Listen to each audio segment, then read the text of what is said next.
going on? What's up? How are you doing? I'm good. How are you? Good. Is that the Bananas locker room? Yeah. That's sick. Yep. I'm just hanging out of here right now. Figured I'd come up here where it'll be like quiet and where you can hear me real good. Yeah, appreciate that. Thank you. Yeah, for sure, dude. Hey, that's a nice hat you got. Thank you. Didn't they redo the Yeah, locker room man. off season? Yeah. Yeah, they did. Well, so I was here in Savannah from 2018 to 22, and then Wow, I ended up leaving. And then when I got back here this season, it all looked totally different to me. So that's it's cool. yeah, it's pretty nice now. Got like Savannah Bananas carpets. Hold on, I'll give you a little tour. Oh, it's not section. But yeah, got carpets and stuff now and everything like that. So that's Dude, pretty that cool. looks sweet. Yep. Do the Bananas and the party animal share a locker room, or is it two different like buildings? No, it's two different locker rooms. Cool. What's Yep. up, guys? Welcome back to my YouTube channel. In today's video, we have an interview with Eric Fox of the Savannah Bananas. Thank you for doing this with me. Mm-hmm. No problem, dude. How are you? I'm doing good. Could you please tell me about your role with the Savannah Bananas? Currently, I'm the hitting coach, and I work with outfielders as well. So a lot of times you'll see me just kind of hanging out in the cages. I throw like a BP like whenever we have game days and stuff like that, and then I hit fungos if they need me to. Then whatever else that head coach Tyler Gillum or assistant coach Adam Viro needs me to do, like I'll get it done for him. So just pretty much just helping out wherever I can, honestly. That's cool. So, being the hitting coach, who is the best hitter on the Bananas? Ooh, we got a lot of good hitters, man. Right now, if I had to say right now, just based on the stats, it'll probably be Ryan Cox just because his stats, he's been hot all season. But I mean, we got a lot of really good hitters. Like we got Dan Oberst, who's been pretty consistent for us for I mean, since our early years with the Bananas, he was here and he was consistent for us. You got Reese Alexiades, you got Carrell Prime, you got Bill Leroy, you got Eric Jones, who leads the Banana Ball in home runs. So I would say like a lot of those guys could pretty much swing the bat pretty good. It's just, of course, as a baseball player, you just go through spurts and you gotta go through a slump sometimes, and sometimes you don't. You just keep. It's your time when it's your time. Yeah, for sure. Well, I don't hate it because it's part of the game, but sometimes my swing will be feeling great, and then other times I Mhm. go through like a weak stretch where it feels weird. Well, that's when you just got to keep going out there and just hitting, man. But I said a lot of times people try to get too mechanical, and instead of just going out there and just trusting your mechanics and just enjoying the game, honestly, that's what you got to do whenever you hit a slump. For sure. So, being a hitting coach, do you think most slumps are mechanical or mental? I mean, mental, honestly, just because guys get in the slump and then they'll mentally start pressing and wanting to start doing better, and then that's whenever it just kind of domino effects. That's whenever you just kind of got Yeah. to be like, you kind of got to you kind of got to take a step back and just be like, hey, like I've been playing baseball. I've hit before, and I'm gonna hit again. Instead of getting into like, oh, I need to do this, I need to do this, I need to do this, and that's when I feel like hitters just start getting kind of messed up. Yeah, that's great advice because some people, when they go through slumps, they think it's their swing and they start changing something that was working for them all season. Yeah. Yep. For sure, dude. Did you play college baseball? Yeah. I actually played at Bruton Parker College, which is about an hour 30 minutes from Savannah, Georgia. Oh, so you've It's always been in the area. yeah, well, kind of. I mean, ever since college, yeah, kind of. But um, yeah, it's a small NAI school. We were pretty good whenever I was there. We got to like as high as top three in the country Dang. while I was there. So yeah, we were pretty good What during was that your time. favorite memory in college ball? Probably winning a conference championship in 2010. We won a conference championship, and that was probably one of my most favorite memories. On top of, I mean, I have a twin brother who played baseball as well. So being able to play college baseball with him and go through that journey with him was awesome. So That's cool. Who did you beat in Yep. the championship? Whenever we played in the conference championship, I think it was Lee University Cool. who we ended up beating. So it was so long ago. I'm pretty sure it was Lee University. Yeah, it was them. Whenever Lee University is now Division 2, but at that time they were NAI. So Cool. So yep, mentioning you have a college or a twin brother that played college ball, do you yeah. think he'll come to Banana Ball or no?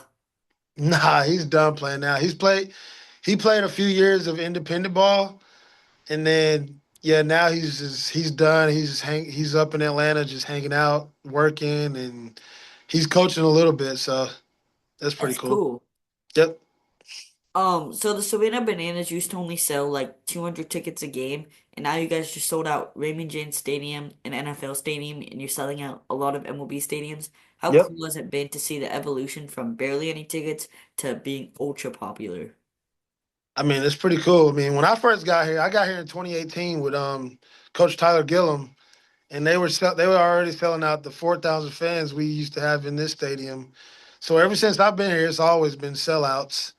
But to just see it being from 4,000 to 65,000 fans is just insane to me. Honestly, it's crazy. Like, not in a million years did I ever think that I would be a part of something like this. Like, I knew the Bananas had the potential to do that just because I saw where it was going when I was here from 2018 to 2022. But just being able to be a part of it is just an unbelievable experience. Yeah, dude, it's sick. Staying on the 65,000 fans note, how was Raymond James Stadium? It's crazy. It was the most fun I've ever had on the baseball field. Honestly, you That's just sick. sometimes you just like a lot of times you catch yourself just kind of in awe, like you can't believe that you're in this situation. Yeah. It's just honestly, it was just truly a blessing just to be out there. How did you build like the stadium? Because going from an NFL to an MLB stadium is not easy to do. Yeah, you're right. I mean, we got good ops people. Viro helped head that situation, and he got it done for us, and it looked really good. Cool. Yeah, I watched that game on YouTube. That was super cool. Yeah, it was awesome. So the Bananas are always fans first. They're all about their fans. How did you try and make, I mean, it's kind of impossible, but try and make each one of those 65,000 fans night while you were at Raymond James? I mean, just trying to interact with all of them. Honestly, like through as soon as they come through the gates, we're trying to high five everybody. If we could hug them, hug everybody. If we could dance with them, dance with everybody. Sign every autograph we could. During games, trying to get our guys to go all the way through the crowd to the top decks, just to make every fan feel important. I mean, that's just the main thing for us, trying to touch everybody we can while we're there. So, Yeah, dude, that's sick. I've talked to a lot of banana ball players, and I think it's super cool how they always go to the top deck where a fan is not seeing the game as well and try and yep, make their night. yep. It's awesome. I mean, we take pride in it. Honestly, I mean, that's what interacting with the fans is what made us as big as we are, man.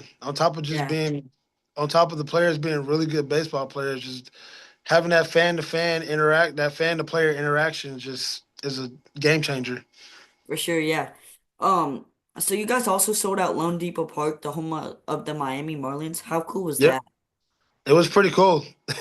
That was the first MLB stadium I actually was able to coach in Dude, because, that's of course, I sick. just got back this year. It was a really cool experience. So That's sick. Which was cooler, Raymond James or Miami?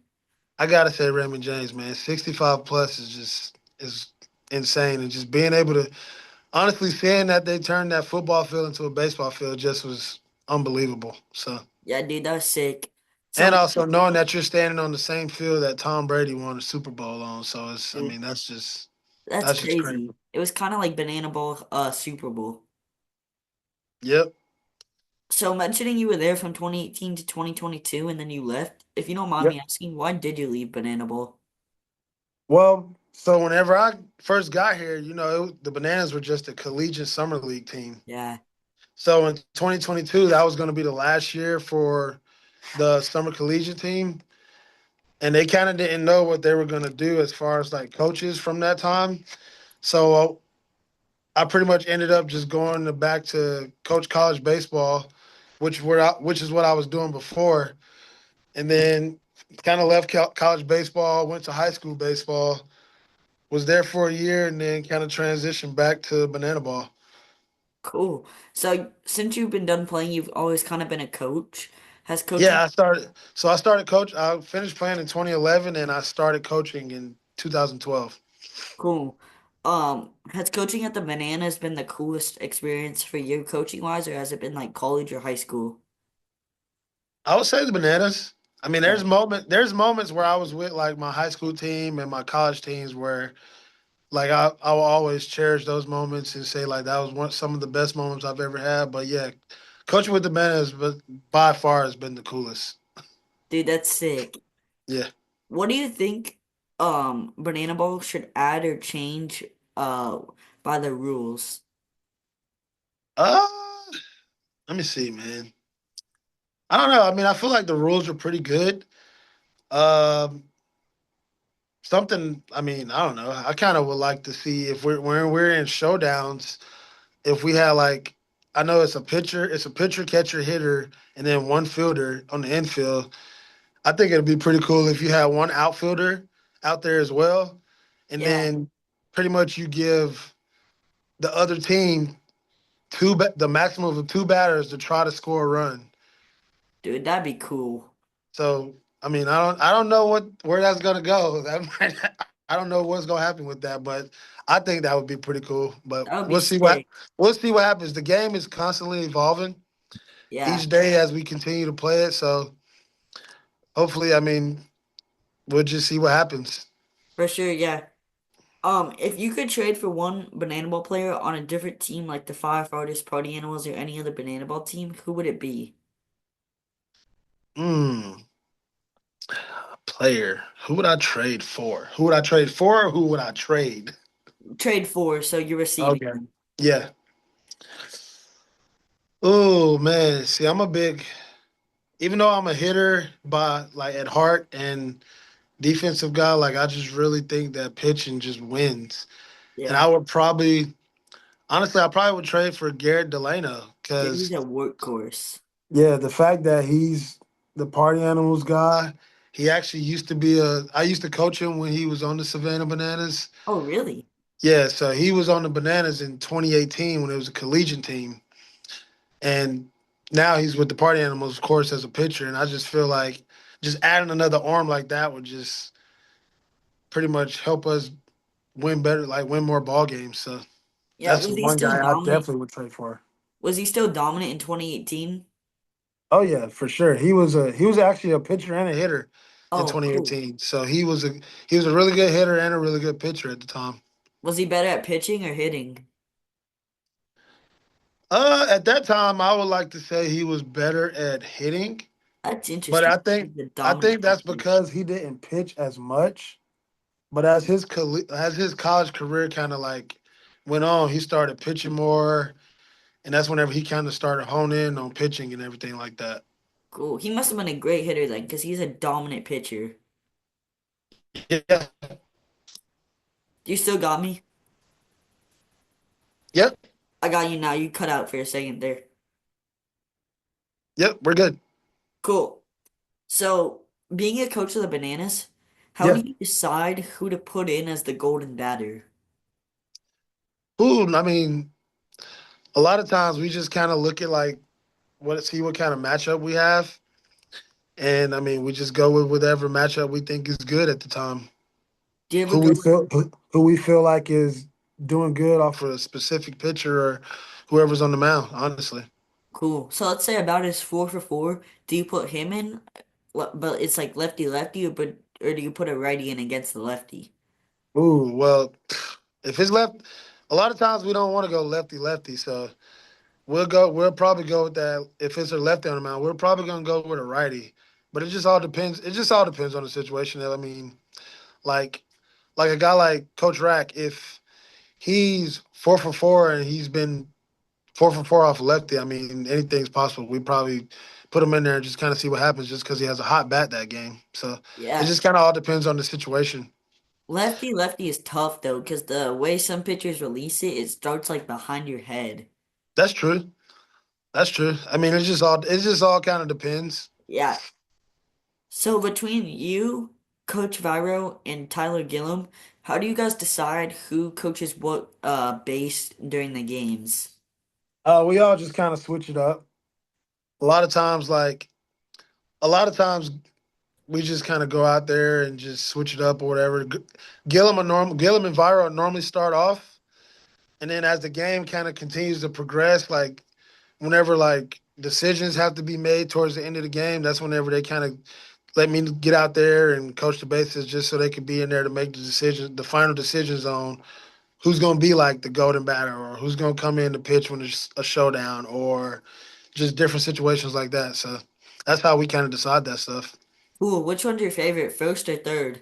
Third, easily. Cool. Do you think you're better at third too? Oh yeah, 1,000%. Not not better than any other coaches, but better at coaching first or third. Yeah, Yeah, that's what third. I meant. Yeah, third for sure. Cool. Third for sure. I'm aggressive, so that's why I like coaching third. Like I like being aggressive and sending guys and just making the defense make plays. Honestly, so Yeah, dude, that's what I like about my third base coach. He's very aggressive, but he's also smart at the same time. And yeah, we kind of cause teams to make mistakes and then we capitalize off those. yeah. So let's say a young kid is a huge Banana Ball fan. He's seeing what's happening in Banana Ball. What tips would you give him to maybe wear the yellow pinstripes one day? I would say just keep playing the game, honestly, and just keep having fun with the game. I feel like with the way baseball is now, with all the travel ball and how serious it is and everything, like the fun part of it just kind of gets lost somewhere. And Yeah, I would tell a kid like, hey, keep playing the game, keep having fun, and just keep just stacking your wins each day. But I say if you go out there and just work hard and have fun, it's gonna turn around. for sure. Yeah, that's the thing. If you work hard and you have fun, anything can happen. Yep. What is your favorite Bible verse? I got quite a few, but the one I really love, um, John 13:7. You do not understand what I'm doing now, but later on you will. And I love that verse because it constantly reminds me that even when we don't understand what God is doing in our life, like He has a plan. Yeah, Like we might not understand it right now at that moment, but He has a plan for why He's doing this or why we're in the situation. Like I think about that verse whenever I think about the situation I'm in now because just in October I would have never thought that I was going to be back in Banana Land.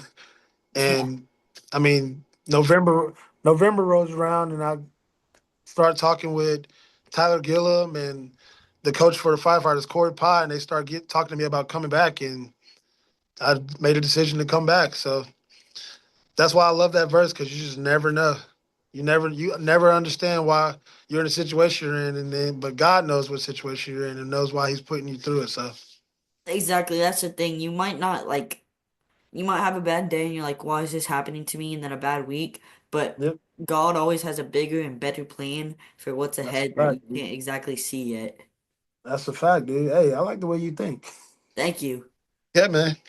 So now we're gonna ask a couple funny and rapid fire questions if you're down. Mm-hmm. Who would be the best driver on the Bananas? The best driver? Yeah. I ain't rode in the car with none of them. So if I had to take a wild guess, I would say Hosley because he's always driving around our inspirational coach Reggie. So I would definitely pick Hosley for sure. What about the worst driver? Ooh, let's see. Probably Todd Jackson because I know he's probably either Snapchatting or goofing around while he's driving. So Uh, who is the funniest Banana Ball player? the funniest. Let me see, man. They all make me laugh every day. So I got. Let me look around at the locker room real You're quick. good. The funniest. I don't know. Probably Dan. Probably Dan Oberst. Yeah, And I, yeah, probably Dan. I would say Dan. Probably Bill. I Todd Jackson. I laugh with those guys pretty much every single day. Cool. Is Dan like funny where it's like perfect spots, or is he just always the guy that to make someone laugh all the time? He's just Dan is the guy that's gonna chime in right at the perfect moment and have you laughing. Now the guy that's gonna be telling jokes and want to do some crazy and funny stuff all the time is Todd Jackson. I love people like that. They're just super funny and super And fun to then be around. and then I would say like Bill Leroy is kind of the guy that's like he's not always trying to be funny. It's just stuff that he does. It just makes you laugh. So Cool. What is the best cereal in your opinion? Cinnamon Toast Crunch, 1000%. Really? Oh yeah, Cinnamon Toast Crunch, best cereal. Oh yeah, Wow, I haven't heard that answer yet. That's a good choice. yeah. I like Lucky Charms, but I don't get any marshmallows, so And my I have two kids. They're 4 and 2, and they love Lucky Charms, but they don't ever eat the cereal part of it. They always just eat the marshmallows. yep, that's the thing. You only eat the marshmallows on mine. You don't eat the cereal part. Yeah, I feel like that's just a waste of money. That's fair. like like I'd rather get Cinnamon Toast Crunch where they gonna eat the whole thing. That's fair. Yeah. Do you prefer text, like a long text, or a call? I don't really prefer no long text, but I definitely prefer text Yeah. over calls for sure, 1000%. Yeah, that's the thing. I like texting, but when it gets to the point where it's like 3 paragraphs long, Oh yeah, see, nah, Alexa, I don't want to deal with that. yeah, it gets too long at some point. Yeah, for sure, dude. What is your favorite food with banana in it? Favorite food with banana in it? I don't know. I don't ever really eat no foods with banana in it. I eat a banana. That Um, counts. does it count if it's a banana popsicle? Yeah, that counts. Okay, I was about to say. I know, like I like banana popsicles. About to say, my grandmother used to always buy banana popsicles. So that's the only really outside of a banana. That's the only really thing with a banana that I would eat. Dude, I haven't had a banana popsicle. That sounds interesting. Oh, it's pretty good, dude. You should get one. Cool, I'll try it. You should get one. So let's say you have 1 week to prepare for a banana bowl game. What trick play would you try? Hmm. Definitely not a backflip because I can't do that. I can't. I probably couldn't learn how to do a backflip in a week. Uh, definitely probably like uh between the legs backwards catch maybe. Dude, that'd be Some, sick. something like that. Our outfielder's been doing that here recently quite a bit, and that's something they've been working on this year. So they've done it pretty. They've done it pretty well in games so far. So that's something I would think be pretty cool to do. It just looks cool. They It call it the does look Saquon. cool. They call it the Saquon catch because whenever Saquon jumped up over that defender like this and went Yeah, between them, yeah, they call it the Saquon catch. So I think that would be pretty cool to try to do. that's cool. Who has the coolest trick play in all of Banana Bowl? I mean, I gotta say the backflip catch. It's I so mean, impressive how they that's catch it while doing a backflip. is that, and you gotta time it up perfect. Yeah, So it's pretty. I think that's probably the best catch or the best trick in banana ball. On top of like, I do also think that pop ups behind the back is tough too. Like I seen a couple of yeah, infielders do that, and I seen some catchers make plays like that, and I was like, that's a crazy play. yeah. So Who does the backflip better in your opinion? Coach Rack or uh David Meadows or Dion uh, Meadows? they're both pretty good at it. They're both pretty good at it. So I can't say who does it the best.